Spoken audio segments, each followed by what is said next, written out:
without getting into the technicalities of funding and stuff, it was organised through Erasmus Plus, which was when we were back part of the EU, and we were invited to do that. And as part of that, I've worked with teachers from France, Italy, Germany, and Portugal to basically come up with this serious language game, a game that the children can get involved with, that they can play along with, and hopefully learn the language through.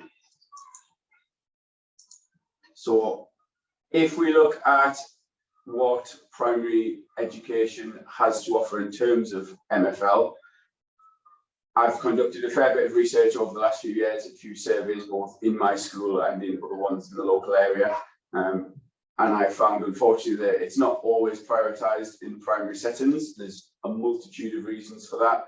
Other subjects do take precedence. There's time constraints on a lot of the sort of foundation subjects these days. I've also found that primary teachers are not generally confident teaching a foreign language unless they've got that background, that specialist background themselves. There's not really a lot of guidance on how teachers should be teaching a foreign language effectively. And then, as I mentioned there, there's a lot of pressure now building on other curriculum subjects, making sure that we assess them all in a lot more detail than maybe we previously would have.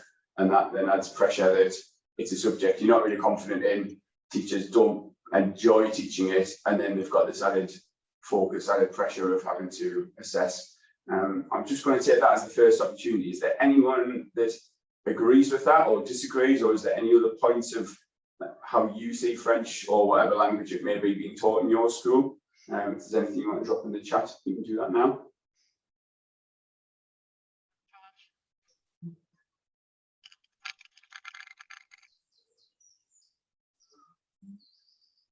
I'm going to take that as everyone totally agrees with what I found, and we can move on.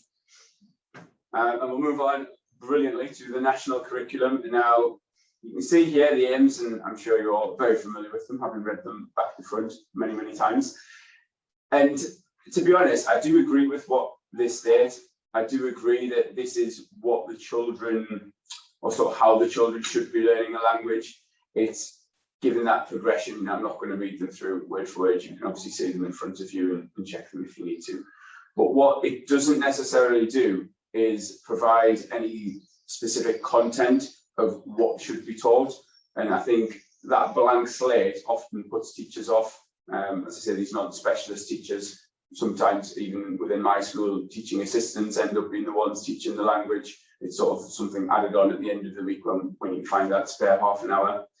So part of Blabolingo and part of working with these other partner schools was, for one of the best parts, I would say, was working with them and agreeing on what content should be taught, what are the key parts that you need to learn when learning a language.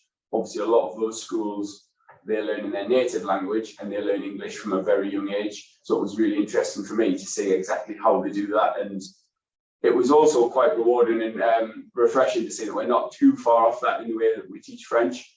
But what it allowed us to do is come up with some specific content that we think is important for children when learning their non-native language or a second or even third language in some cases. What is important, as well as getting the content right, is that there's progression within your school. And I'm sure there is. I'm sure if you look through your planning, you will see that the children in year 3, for example, if that's where they start learning a language, they develop each year. And by the time they leave in year 6, hopefully they have a more deeper and rounded understanding. Although I do appreciate in reality that isn't always the case. And this isn't any different to other subjects. So whichever subject it is in school, this is a big focus now of, I didn't want to mention Ofsted, but the dreaded word of Ofsted, they want to see that development through a school. And as part of my role, I've actually worked very closely with a couple of secondary school teachers as part of a little cohort. And it was really interesting to get their opinion of where we should be when we leave year 6. They weren't actually as strict or as worried as I was about the children having that knowledge. It was that they were passionate about it. They often find that because French is tagged on a little bit at the end, that the children sometimes are a bit more reluctant to get engaged with it. So they had a massive thing about making it fun, making it engaging. which seamlessly is where Blabolingo hopefully comes in and sparks a bit of enthusiasm for the children.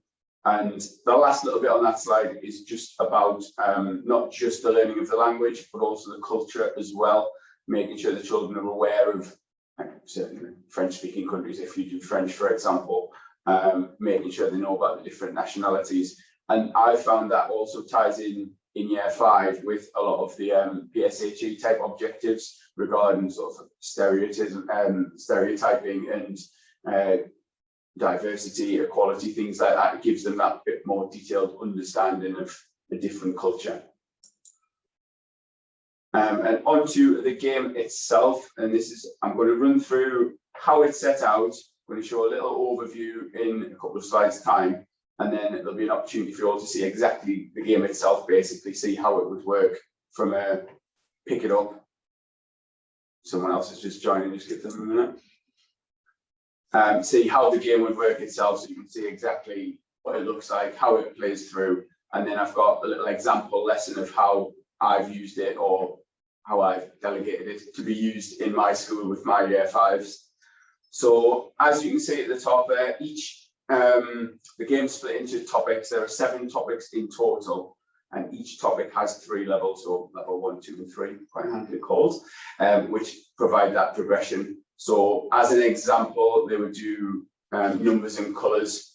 Level 1 in my school will be taught in year 3 at that very basic level, introducing them to the vocabulary, seeing the different conversations, see how it can be used, but there's not that expectation that they can produce a conversation necessarily at that point. Moving on to level 2, a little bit more vocab, but it's not just about adding content, adding vocabulary, so the children by the end of primary know 100 different colours or whatever. It's progressing them using the language. They might not necessarily learn 30 different colours they know, they can put into a sentence, they can express an opinion, that sort of thing. And it says there basically any vocabulary is going to be used again, and it gives them that chance to revise what they've learned as they go through. Now, when the children pick up the game, they go into a topic, whichever one you choose. You can go out of sequence, you can stick with the sequence we've sort of suggested, totally up to you. But they'll be provided with an entry point. Now, this is what I would call the sort of more traditional modelling. Teacher will be stood at the front, words on the board, say them aloud, children repeat back. You can actually use the game to do this. It'll model a conversation for you. You can pause it, you can play bits back, certain sound clips, which again eases the pressure on those not necessarily as confident standing at the front speaking in a foreign language. There's a few more buzzers and things and people joining, I think, there. So basically this shows a modelled conversation between certain characters. After that, after the children have played, replayed little clips as often as they like, it then goes into the game itself, which follows the same sort of pattern for the conversation, but the children will get a series of multiple choice questions that they just click their answer on the screen. Again, very important for us that they were able to listen to the language being spoken.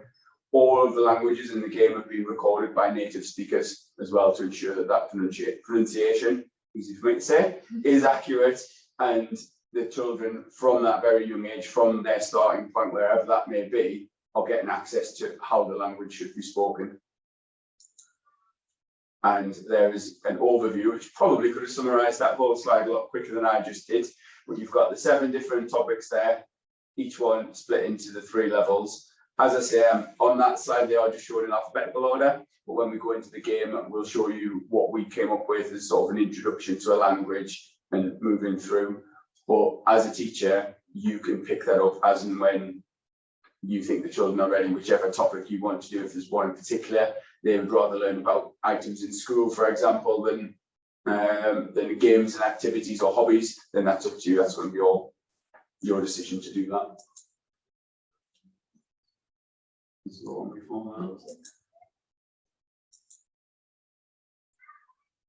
So can you just give me a quick show of hands who uses the North Yorkshire scheme or has used that in school? There's a couple there, a few more hands going up, just a little bit of a delay there. Yeah, now you're in luck because I've used that as well, and a teacher I worked with on the project also used it. So what we've tried to do is match up the topics with the topics within that scheme. So while I hope this revolutionises how language is taught in primary schools in the UK, it mirrors quite accurately what's already in there. So you can use that if you're comfortable using those resources. This can fit in brilliantly as a little additional thing, whether it's a plenary, whether it's a sort of informal assessment tool, however you want to use it. It could be standalone, or it could fit in as part of what you're already doing. And as part, alongside the game itself, there'll be lots of printable resources. There are already some model template lesson plans that we've put together, some case studies if you can say exactly how the game is being used, as well as some actual resources, word searches, boards for bingo, things like that. They'll be provided as well. This one was more aimed at head teachers, but you can advertise the fact that it is entirely free, so there's no budget constraints on this one. And the fact that all of the resources are in the same place, we're hoping makes it very easy to find, easy to use, and then ideally, if lots of schools are using them, we can then improve and take feedback on board and to build on what we've started with. I think I've already mentioned that the dialogue's all spoken by native speakers. The interactive games will be accessible online, so it's not just something that you need to have installed in school. I know the idea of French homework isn't one that's particularly common in primary schools, but if it's them going home, spending 15 minutes playing on a computer game, they might be more likely to get involved and just bridging that gap between obviously home learning and what they do in school. And then if you're feeling so enthusiastic about it, then there will be the opportunity to learn the other languages as well. It doesn't just have to be that one specific language that you teach in your school.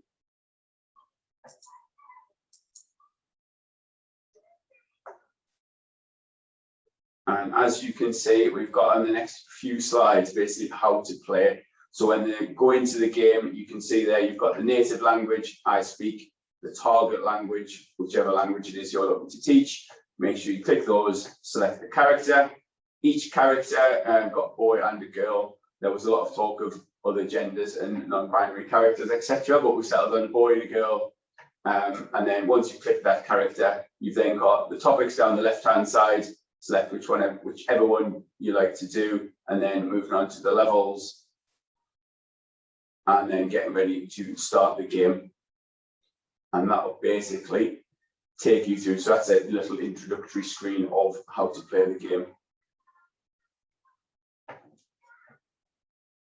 Before we go into actually seeing the game in progress and seeing it as it would actually appear, I'm just going to run through quickly there. You've got the character, the different buttons to select either the answer, so clicking the tick if you think that's the correct answer, or the little alarm bell, the little sound icon if you playing the game or the child playing the game wants to hear that particular bit of vocabulary again.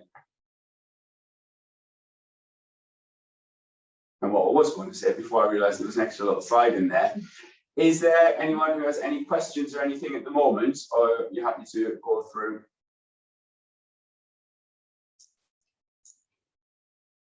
Was that a question, Louise, or no? Sorry, I just thought you were pushing a button there.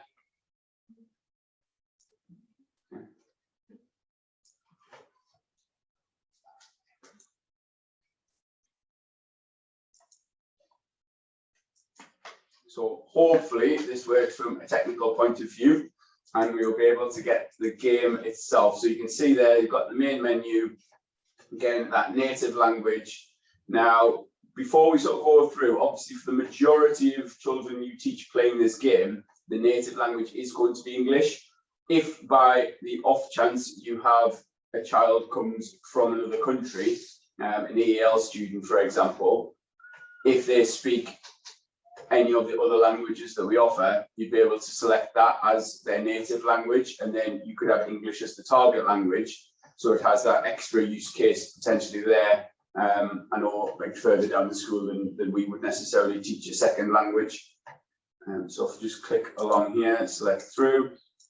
Is there anyone that teaches French, anything other than French, sorry, as a language in their school? That was quite a few. So providing it's one of those that is in the game, you'd be able to obviously select that and then move on to selecting the character. And you can see the characters' names have changed depending on which language you set as like the native one or the target one. So I was just selecting either of those two characters. We'll go with Emma. And then the topics are in the order that we have sort of come up with. As I say, you'll have total flexibility with that as to which one you'd like to choose, which one you'd like to start with. But greetings and appearance is the basic sort of introducing yourself, saying to all the hello, how are you, those sorts of things. So we'll start with that one just as an example. And then selecting the level, of which there, and then moving on to the stage, which is 3 there. And clicking start game. And then fingers crossed that it loads and plays.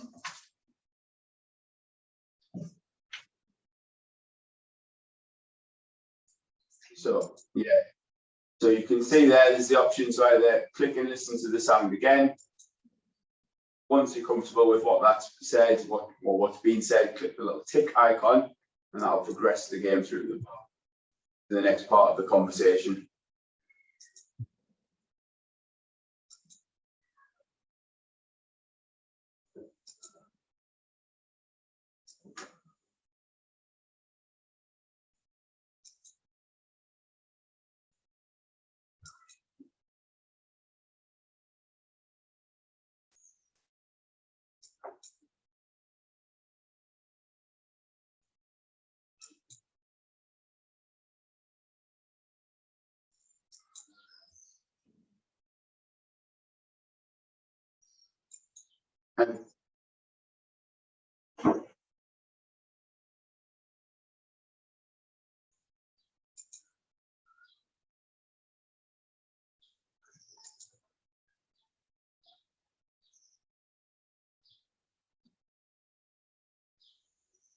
And then this is obviously where it would then play through and they've got to select the appropriate answer or response to progress the game.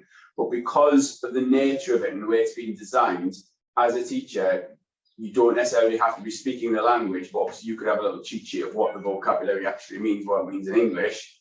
So rather than it just being on a PowerPoint and the word appearing, you can use the game itself at this point to model to the class exactly what's being said, what it means. The workbook, there's a workbook that comes with it, and the whole transcript is at the back of the workbook. So if you like, the answers are there at the back of the book. Yeah, there is. So part of the sort of guidebook, there's a full transcript of everything that's in the game, in all the different languages. So again, you don't necessarily have to have that language knowledge to be able to present it. Do you want to show an error? Yeah, so if we click a wrong answer, it doesn't then progress through the conversation.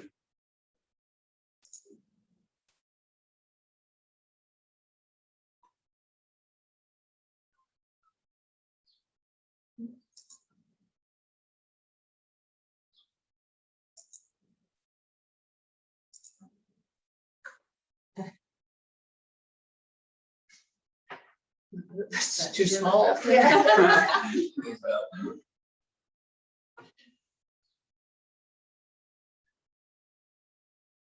And another character being introduced just to get that repetition for the children, so that obviously they're getting that practice of the language.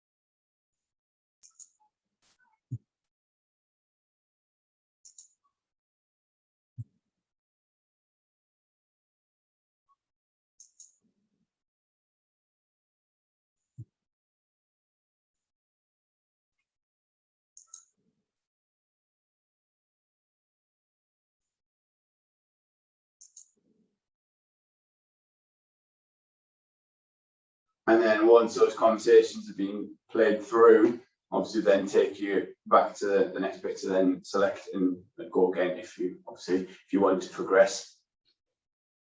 Do you want to do that? Let me just come back out a bit. Okay. And then what I've got here is an example of a 45-minute French lesson, how I've incorporated the game into a teaching thing. As you can see, depending on time restraints, and I think I've mentioned that in pretty much every slide, I know there are time constraints on teaching French or teaching a second language in a lot of schools. If, as I say, you had that 45 minutes, you could, even before going into the game, spend that little bit of time just modeling the language, so the children have got that little bit of understanding.